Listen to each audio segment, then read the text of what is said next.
All right, day 27. Today we are going to do a restorative practice with a nice long chest opener.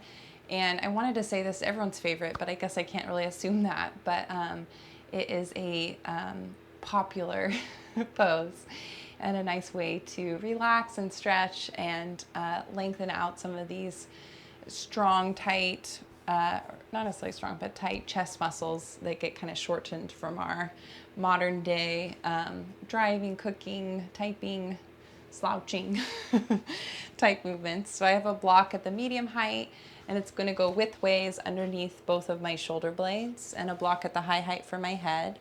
And if you like to adjust this a little bit with, a blanket over the top block, for padding for your head, anything like that, you can also do this one lengthways between your shoulder blades for a little more intensity.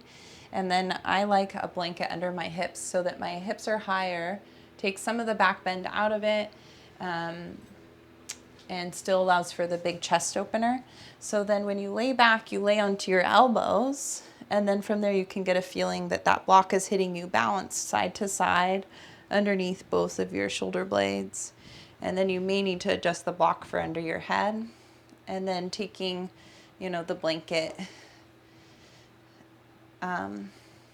underneath your pelvis, and then the knees can stay bent and even relax in towards each other, or if you'd like, you can straighten them as well.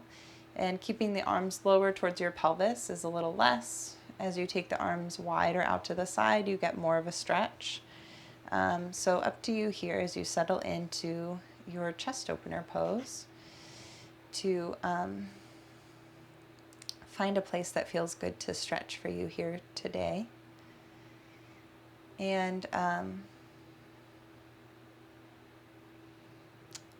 lately I like the lift under my pelvis so that my rib cage, the base of my rib cage can kind of look down into the pelvis, my pelvis, and that the stretch can be accentuated higher up in the chest and the collarbones.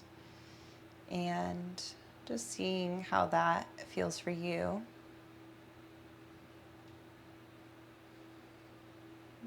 If you can get some clarity in there. So there's some width and breathing room at your kidneys. And the stretch is higher up across your chest muscles, in the front of the shoulder.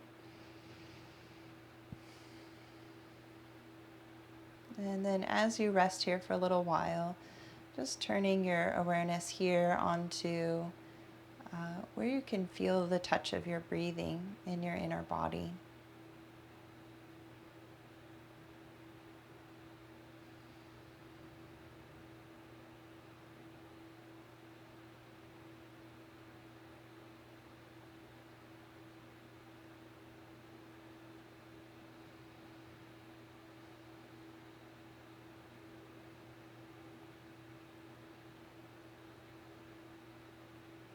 And just allowing your breathing to slowly lengthen out and expand from your inner body out. So expanding space under your collarbones, space in front of the shoulder blade, so the back of the rib cage broad, your lower back. And each exhale, maybe just noticing if there's any excess tension that you don't need and seeing if you can let that go.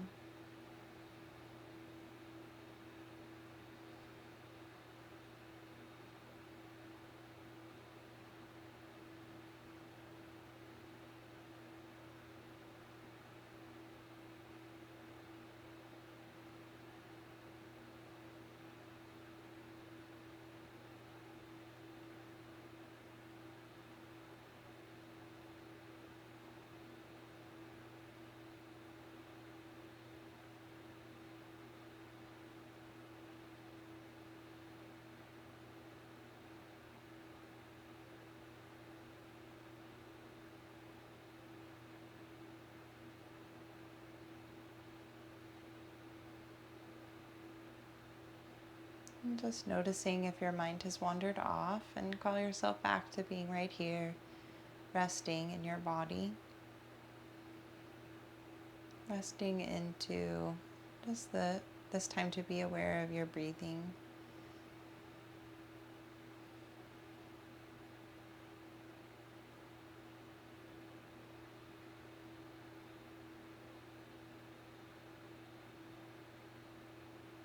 Okay, and then a couple optional arm stretches. You can stay relaxed like this, or you can move around a bit, then engage your legs, so the feet firm on the mat, or if the legs are straight, reaching out long through your legs, and then reach your arms up to the ceiling, bend and hold on to opposite arm with each hand. So holding onto your forearms or your elbows, and reaching the arms up overhead. You may notice that you could move your block under your head lower.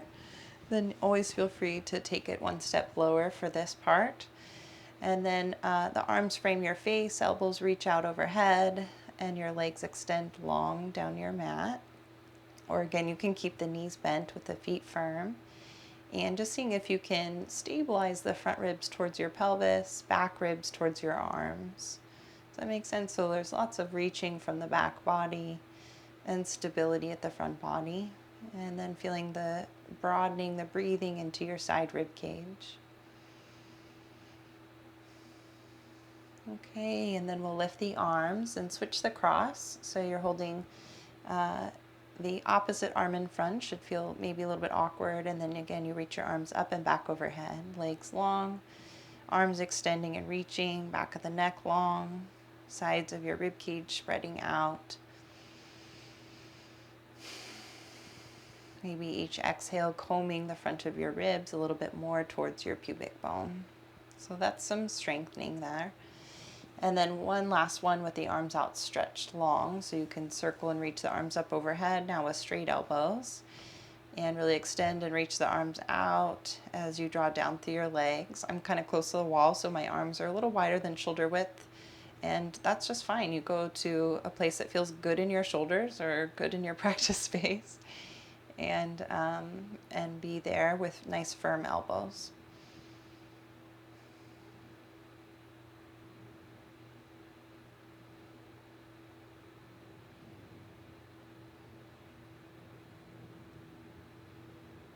Good. Okay. And then we'll lift the arms. From here you can support your head, bend your knees, and you gotta just kind of commit and roll all the way to your side and off the props. And we'll come and lay back down. So you just move your stuff out of the way. Maybe have a blanket for padding for your head as you'd like, but otherwise lying down. And then have your yoga strap nearby. Okay, so it's always nice to just kind of notice what it feels like to come onto the floor now after having the props underneath you. And breathing into the touch of the floor.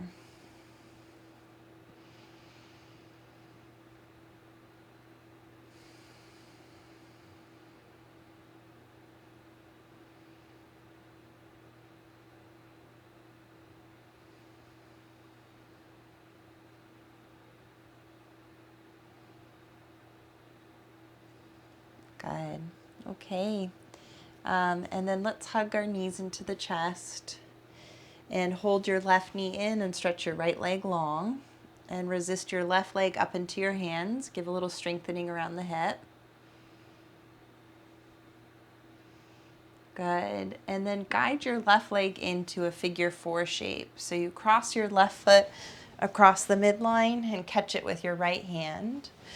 And then from here, just can rock your leg a little bit left to right. So not your biggest range of motion, just kind of rocking out, easing your hip. Feeling this in your pelvis, even your lower back. Good. And then holding that figure 4 shape, option to tuck your chin and curl your head up off the floor. Maybe your upper back up off the floor. Keep your right leg really long on the floor and your lower back heavy. Good. Okay, lay back down and then stretch your left leg out and hug your right knee in and resist your right leg up into your hands, lower back heavy against the floor, waking up some stability at the outer hip. So it's nice to feel this with some clarity and then relax, letting the hip crease deepen And then we'll draw the foot across the midline so that you can maybe hold onto your foot or your ankle with your left hand. And so we're in kind of that figure four shape, but just with the right leg, and then rocking your leg out to the right and across your body to the left. And again, just in a very enjoyable way, easing into the hip.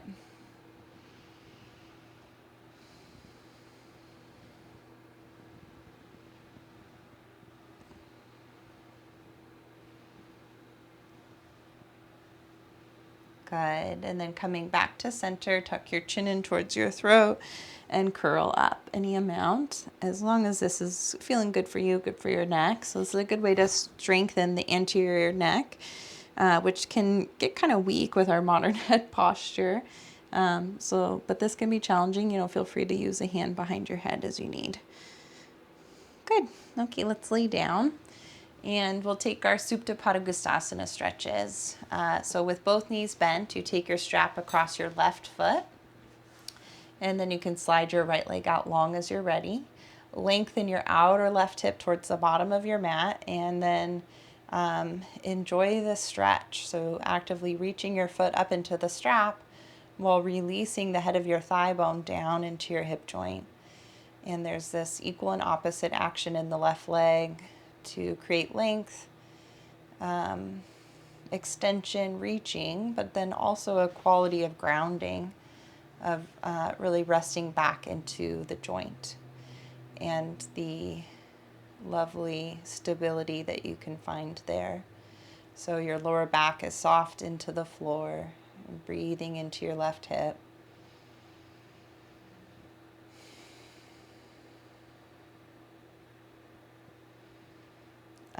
This is, if I have a hard time getting to my mat, this is how I can lure myself in, is like, oh, just do a little leg stretch with the strap. And so I wanted to incorporate this into our restorative practice, that this can be a nice way to just get here and then see what unfolds from there. So let's take a little bit of the outer hip stretch. You'll pass your strap into your right hand and cross the midline with your foot a little bit, 6 inches or so. I like to think about my foot coming towards my opposite shoulder, and that kind of helps me find it. And then again, the outer left hip is reaching towards the bottom of the mat.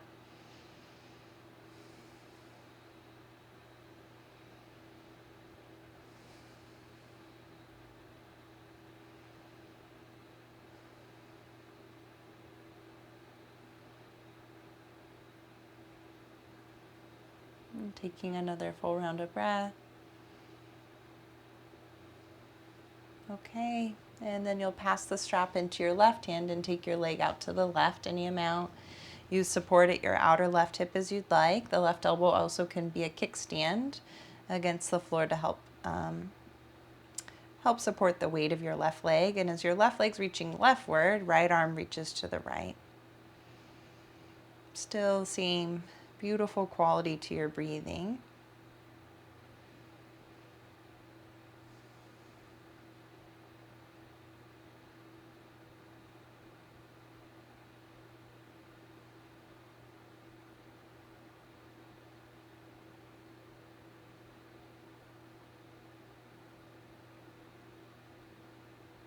Okay, firm hip, and we'll lift and come back to center.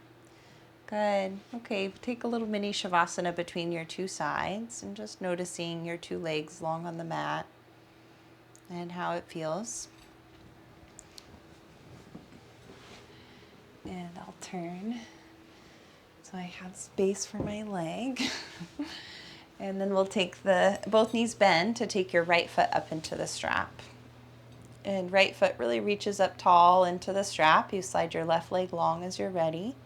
Outer right hip lengthening towards the bottom of your mat. And as you reach your foot upwards, draw your upper arm bones back into the shoulder joint and your femur. It's a subtle feeling of the femur resting back into your hip joint towards the back of your pelvis.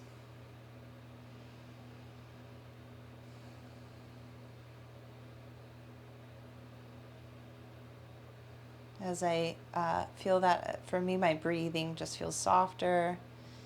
Yeah,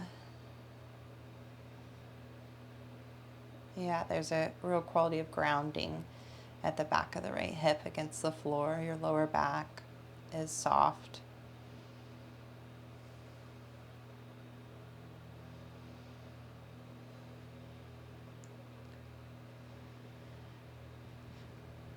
And again, the back of your neck is long.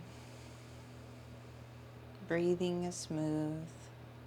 And then we'll pass both sides of the strap into your left hand, and you take your leg guided a little bit across your body and a little bit towards your opposite shoulder.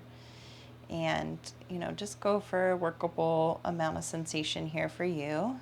Reach your outer right hip towards the bottom of your mat and maybe lean into that little bit of discomfort, little extra stretch along the outseam of your right leg. But we never want to tolerate discomfort around the back of the knee. We like to keep the muscles strong and supported at their points of attachment, and feel like you're lengthening more in the belly of the muscle.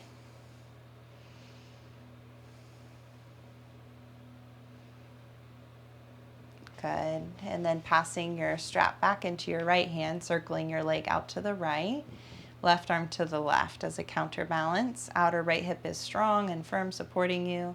Left leg is reaching long along the mat. And use as much propping as you need on the right side. And again, smooth breathing. There's a real energetic quality of your foot reaching out into the strap, kind of like it's standing on something as your left arm reaches out to the left.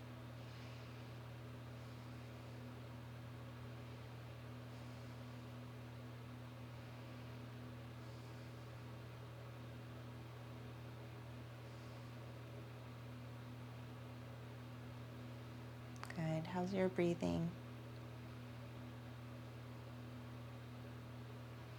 Okay, strong hip. And lift your leg to come all the way back up and out. Good. Okay, resting here in Savasana now. And this will be yogi's choice. If you have a little time in this practice, you could take some other poses. You could come and take legs up the wall, or your calves up on a chair or couch. Otherwise, take a little time to rest here in Savasana.